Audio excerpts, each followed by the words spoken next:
currently what my garage looks like.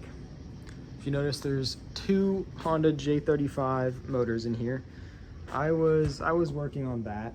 I'll make a whole video if you guys want to know. If even one person is like, oh, you should make a video about the MDX, I'll elaborate and make a video on that. But for now, I have to use this massive engine lift to move these out of the way so my car can get halfway in the garage at least. I'm dying, man. I'm dying. It's like 100 degrees out. It's like 6 p.m. at this point. The garage is clear.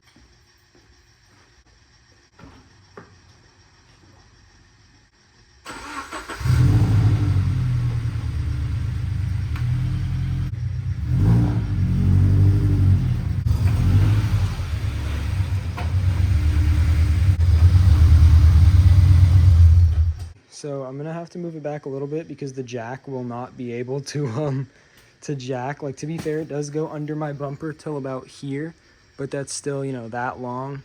That isn't gonna fit there. I could slide this back. Actually, I might just slide this back.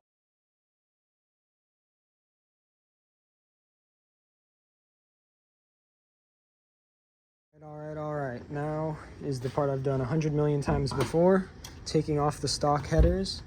Let me start by, the hood is on my head and it's not quite, I'm not quite tall enough to get it. Hold on.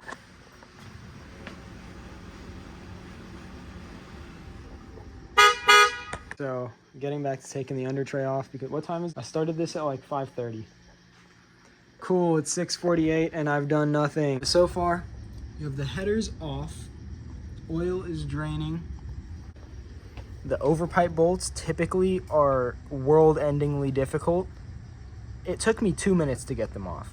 I'm not putting these back on, I'm putting stock headers on for smog. That's the whole point of this, but I'll probably still find a way to, like, are you playing with the jack?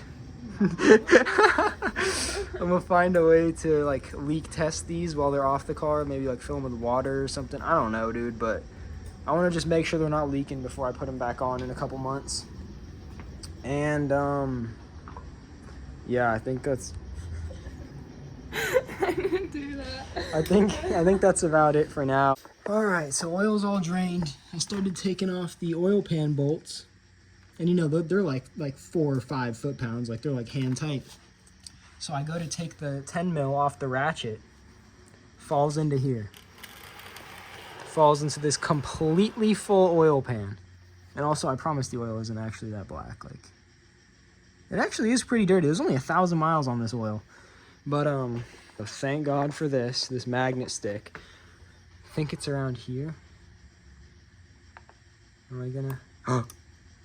Let's go! I got it. So oil pan is off. I knew it would be, like, you know, sealed on there with the RTV, but it was really on there.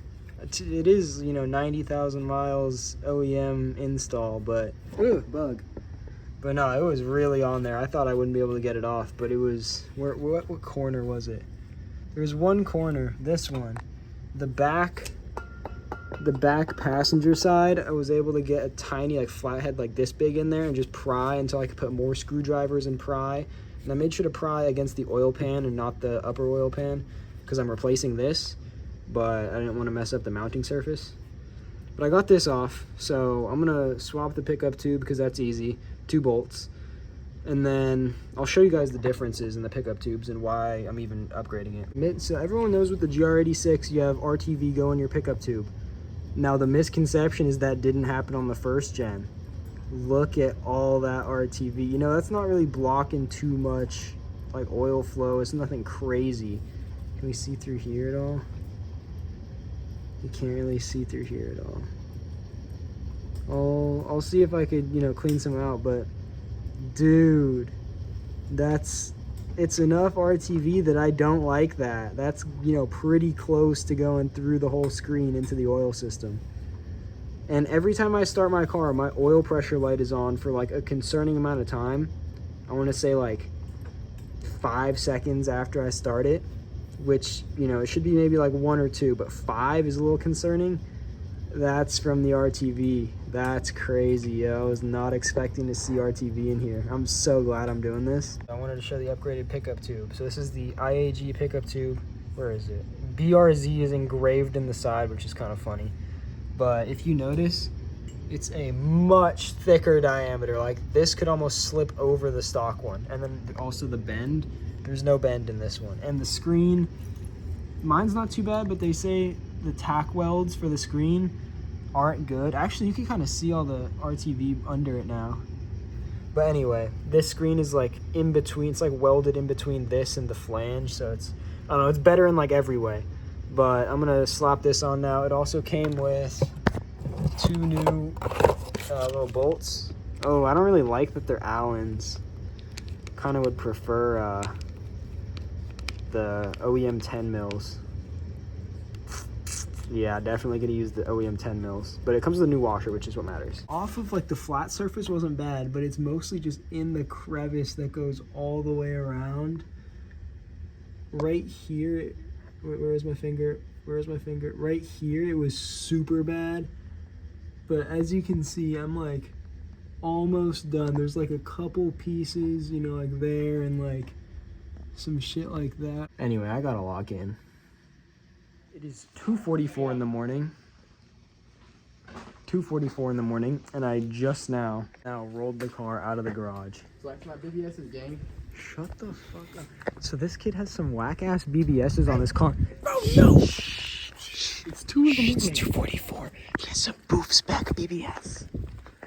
For real, bro, spec. Bro, waited 9 months for this. It's a 9.5J plus 45. But they No, look just so kidding. good, though. Bro, They're- waited 9 months for this shit. They're Hey, cool. 8 months. 8 months. They're cool, but they were $4,500 and he waited a year, so No, I 41. disagree. 41. These were my old tires from the video where I raced the Civic on the Toge. But and also he has some not clear but queer tail lights. All right. Okay, so it is the next day. Last night was hectic, bro. I didn't go to sleep until 7 a.m. and I proceeded to wake up at 9 a.m. So my brain it's not doing anything. Yeah, I don't know, update you if it leaks or not. Like there's not really like a showcasing end to this video. It's like, do I have oil pressure? Yes or no. There's nothing tangible to come out of this for the video. That's what I'm basically trying to say. So, yeah. All right, so it is like 2 weeks later. I did not finish filming that video or film an outro or edit it until right now as I'm recording this. It's like the 13th.